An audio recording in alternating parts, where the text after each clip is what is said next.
सप्तमी सचित्रं नमः। नवो अध्याये आरंभे नमः। मैं अर्धनारीश्वर के श्री विग्रह की निरंतर शरण लेता हूँ। उसका वर्ण बंधु पुष्प और स्वर्ण के समान रक्त पीताम्बरित है। वह अपनी भुजाओं में सुंदर अक्षय माला, पाश, अंकुश और वरद मुद्रा धारण करती है।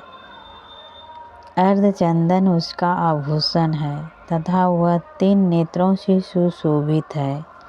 राजा ने कहा, भगवान, आपने तो रक्त बीज के वध से संबंध रखने वाले देवी चरित्र का यह अद्भुत महात्म्य मुझे बताया। अब रक्त बीज के मारे जाने पर अत्यंत क्रोध में भरे हुए शुभ और निशुभ ने जो कर्म किया उसे मैं सुनना चाहता हूँ। ऋषि कहते हैं, राजन, युद्ध में रक्त बीज तथा अन्य दैत्यों के मारे जाने पर शुभ और निशुभ के क्रोध की सीमा ना रही। अपनी विशाल सेना इस प्रकार मारे जाती देख निशुभ अमर्ष में भरकर देवी की ओर दौड़ा। उसके साथ असुरों की प्रधान सेना थी। उसके आगे पीछे तथा पास भाग में बड़े बड़े असुर थे जो क्रोध से ओठ चबाते हुए देवी को मारने के लिए आए। महापराक्रमी शुभ भी अपने सेना के साथ मातृगणों से युद्ध करके क्रोधवश चंडिका को मारने के लिए आ पहुंचा। तब देवी के साथ शुभ और निशुभ का घोर संग्राम छिड़ गया। वे दोनों दैत्य मेघों की भांति बाणों की भयंकर पुष्टि कर रहे थे। उन दोनों के चलाए हुए बाण को चंडिका ने अपने बाणों से समूह से तुरंत ही काट डाला और सहस्त्र समूहों की वर्षा करके उन दोनों दैत्यपतियों के अंगों में भी चोट पहुँचाई। निशुभ ने तीखी तलवार और चमकती हुई ढाल लेकर देवी की श्रेष्ठ वाहन सिंह के मस्तक पर प्रहार किया। अपने वाहन को चोट पहुँचने पर देवी ने क्षुरप्रभ नामक बाण से निशुभ की श्रेष्ठ तलवार तुरंत ही काट डाली और उसकी ढाल को भी, जिसमें 8 चांद जड़े थे, खंड खंड कर दिया। ढाल और तलवार के कट जाने पर उस असुर शक्ति चलाई, किंतु सामने आने पर देवी ने चक्र से उसे भी 2 टुकड़े कर दिया। अब तो निशुभ क्रोध से जल उठा और उस दानव ने देवी को मारने के लिए शूल उठाया, किंतु देवी ने समीप आने पर उसने मुक्के से मारकर चूर कर दिया। तब उसने गदा घुमाकर चंडिका के ऊपर चलाई, परंतु वह भी देवी ने त्रिशूल से काट कर भस्म कर दिया। तदंतर दैत्यराज निशुभ को फरसा हाथ में लेकर आते देख देवी ने बाण समूहों से घायल कर धरती पर सुला दिया। उस भयंकर पराक्रमी भाई निशुभ को धराशायी हो जाने पर शुभ को बड़ा ही क्रोध हुआ और अंबिका का वध करने के लिए वह आगे बढ़ा। रथ पर बैठे बैठे ही उत्तम आयुधों से सुशोभित अपनी बड़ी बड़ी 8 अनुपम भुजाओं से समूचे आकाश को ढक कर वह अद्भुत शोभा पाने लगा। उसे आते देख देवी ने शंख बजाया और धनुष की प्रचंडा का भी अत्यंत दुस्साहस शब्द किया। साथ ही अपने घंटे के शब्द से जो समस्त दैत्य सेनाओं का तेज नष्ट करने वाला तथा संपूर्ण दिशाओं को व्याप्त कर दिया। तदंतर सिंह ने भी अपनी दहाड़ से, जिसे सुनकर बड़े बड़े गर्जों का महान मदचूर हो सकता था, आकाश, पृथ्वी और 10 दिशाओं को बुझा दिया। फिर काली ने आकाश में उछलकर अपने दोनों हाथों से पृथ्वी का आघात किया। उसे ऐसा भयंकर शब्द हुआ जिससे कि पहले के सभी शब्द शांत हो गए। तत्पश्चात शिवदूती ने दैत्य के लिए अमंगलजनक अट्टहास किया। उस शब्दों को सुनकर समस्त असुर धरास उठे, किंतु शुभ को बड़ा ही क्रोध हुआ। उस समय देवी ने जब शुभ को लक्ष्य करके कहा, ओ दुरात्मा, खड़ा रहो, खड़ा रहो, तभी आकाश में खड़े हुए देवता बोल उठे, जय हो, जय हो, जय हो। तभी शुभ ने वहां आकर ज्वालाओं के युक्त अत्यंत भयानक शक्ति चलाई। अग्नि पर्वत के समान आती हुई इस शक्ति को देवी ने बड़े ही भारी लुके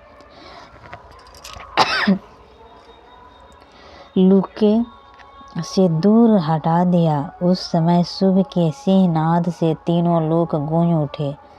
राजन, उसकी प्रतिध्वनि से वज्रपात के समान भयानक शब्द हुआ, जिससे अन्य सब शब्दों को जीत लिया। शुभ के चलाए हुए बाणों के देवी ने और देवी के चलाए हुए बाणों के शुभ ने अपने भयंकर बाणों द्वारा सैकड़ों और हजारों टुकड़े कर दिए। तब क्रोध में भरी हुई चंडिका शुभ को शूल से मारा। उसके आघात से मूर्छित हो वह पृथ्वी पर गिर पड़ा। इतने में ही निशुभ को चेतना हुई और उसने धनुष हाथ में लेकर बाणों द्वारा देवी काली तथा सिंह को घायल कर डाला। फिर उस दैत्यराज 10,000 बाहें बनाकर चक्रों के प्रहार से चंडिके को आच्छादित कर दिया। तब दुर्गम पीड़ा का नाश करने वाली भगवती दुर्गा ने कुपित होकर अपने बाणों से उन चक्रों तथा बाणों के काट गिराया। यह देखकर निशुभ दैत्य सेना के साथ चंडिका का वध करने के लिए हाथ में गदा ले बड़े वेग से दौड़ा। उसके आते ही चंडिके तीखी धार वाली तलवार से उसकी गदा को ही शीघ्र काट डाली। तब उसने शूल हाथ में ले लिया। देवताओं को पीड़ा देने वाले निशुभ को शूल हाथ में लिए आते देख चंडिका वेग से चलाए हुए अपने शूल से उसकी छाती छेद डाली। शूल के विदीर्ण हो जाने पर उसकी छाती से एक दूसरा महाबली, एक महापराक्रमी पुरुष खड़ी रहो कहता हुआ निकला। उस निकलते हुए पुरुष की बात सुनकर देवी ठठाकर हंस पड़ी और खड्ग से उन्होंने उसका मस्तक काट डाला। फिर तो वह पृथ्वी पर गिर पड़ा। तदंतर सिंह अपने दहाड़ से असुरों की गर्दन कुचल कर खाने लगा। यह बड़ा ही भयंकर दृश्य था। उधर तो काली और शिवदूती ने भी अन्य दैत्यों का भक्षण आरंभ किया। कुमारी की शक्ति से विदीर्ण होकर कितने ही महादैत्य नष्ट हो गए। ब्राह्मणी के मंत्र पुत्र जल से निस्तेज होकर कितने ही भाग खड़े हुए। कितने ही दैत्य महेश्वरी के त्रिशूल से छिन्न भिन्न हो धराशायी हो गए। वाराही के थोथुन के आघात से कितनों का पृथ्वी पर कचूमर निकल गया। वैष्णवों ने भी अपने चक्र के दानवों से टुकड़े टुकड़े कर डाले। इंद्रिय के हाथ से छूटे हुए व्रज के भी कितने ही प्राणों के हाथ धो बैठे। कुछ असुर नष्ट हो गए तो कुछ महायुद्ध से भाग गए तथा कितने ही काली शिवदूती तथा सिंह के ग्रास्त बन गए। इसी प्रकार 9वां अध्याय पूरा हुआ। 10वां अध्याय आरंभे नमः। मैं मस्तक पर अर्धचंदन धारण करने वाली शिव शक्ति स्वरूपी भगवती कमलेश्वरी का हृदय में चिंतन करती हूँ। वे तपाए हुए स्वर्ण के समान सुंदर है। सूर्य, चंद्रमा, अग्नि ये ही तीनों इसके नेत्र है। तथा वे अपने मनोहर हाथ में धनुष, बाण, अंकुश, पाश और शूल धारण किए हुए हैं। ऋषि कहते हैं, राजन, अपने प्राणों के समान प्यारे भाई निशुभ को मारा गया देख तथा सारी सेना का संहार होता जान शुभ ने कुपित होकर कहा, दुष्ट दुर्गे, तू बल के अभिमान में आकर झूठ मूठ का घमंड ना दिखा। तू बड़ी ही मनमानी बनी हुई है, किंतु दूसरी स्त्री के बल का सहारा लेकर लड़ती है।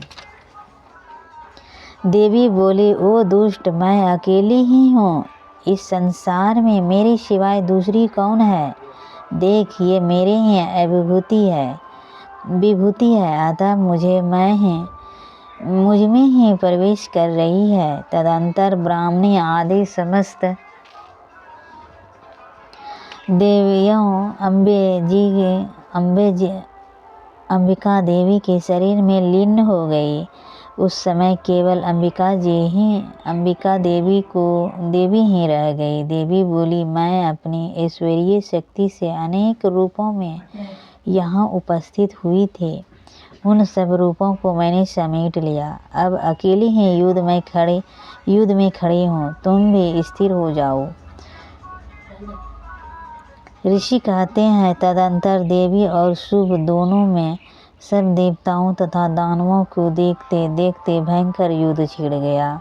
बाणों की वर्षा तथा तीखे शस्त्रों एवं दारुण अस्त्रों के प्रहार के कारण उन दोनों का युद्ध सब लोगों के लिए बड़ा ही भयानक प्रतीत हुआ।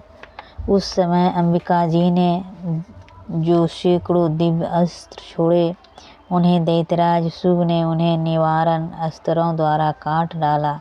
इसी प्रकार शुभ ने भी जो दिव्य अस्त्र चलाए, उन्हें परमेश्वरी भयंकर हूँ के शब्द उच्चारण में आदि द्वारा खिलवाड़ में ही नष्ट कर दिया। तब उस असुर सैकड़ों बाणों की देवी को आच्छादित कर दिया। असुर ने सैकड़ों बाणों से देवी को आच्छादित कर दिया। यह देख क्रोध में भरी हुई उन देवी ने भी बाण चलाकर उसका धनुष काट डाला।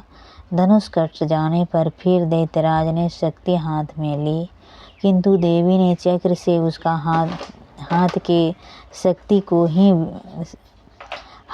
शक्ति को भी काट गिराया। तत्पश्चात दैत्यों के स्वामी शुभ सो चांद वाली चमकती हुई ढाल और तलवार हाथ में लेकर उस समय देवी पर धावा किया। उसके आते ही चंडिका अपने धनुष से छोड़े हुए तीखे बाणों द्वारा उसने सूर्य किरणों के समान उज्ज्वल ढाल और तलवार को तुरंत काट गिराया।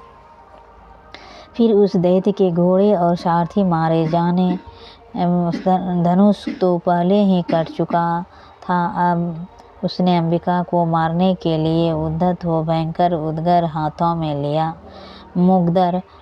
में लिया। उसे आते देख देवी ने अपने तीक्ष्ण बाणों से उसका मुग्दर भी काट डाला। तिस पर भी वह असुर मुक्का तानकर बड़े वेग से देवी की ओर झपटा। वह दैत्यराज ने देवी को छाती में मुक्का मारा। तब उन देवी ने भी उसकी छाती में एक चाटा जड़ से दिया। देवी का थप्पड़ खाकर दैत्यराज शुभ पृथ्वी पर गिर पड़ा, किंतु पुनः साहसपूर्वक उठकर खड़ा हो गया और फिर वह उछला और देवी को ऊपर ले जाकर आकाश में खड़ा हो गया। तब चंडिका आकाश में भी बिना ही आधार के ही शुभ के साथ युद्ध करने लगा। उस समय दैत्य और चंडिका आकाश में एक दूसरे से लड़ने लगे। उनका वह युद्ध पहले सिद्ध और मुनियों को विश्व में डालने वाला हुआ। फिर अंबिका ने शुभ के साथ बहुत देर तक युद्ध करके पश्चात उसे उठाकर घुमाया और पृथ्वी पर पटक दिया। पटकने पर पृथ्वी पर आने के बाद वह दुरात्मा दैत्य पुनः चंडिका का वध करने के लिए उनकी ओर बड़े वेग से दौड़ा। तब समस्त दैत्यों के राजा शुभ को अपनी ओर आते देख देवी ने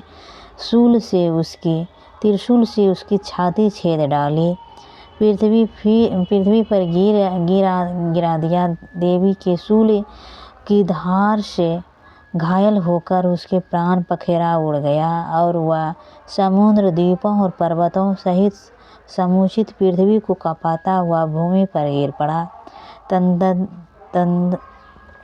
तदंतर उस दुरात्मा मारे जाने पर संपूर्ण जगत प्रसन्न एवं पूर्ण स्वस्थ हो गया तथा आकाश स्वच्छ दिखाई देने लगा।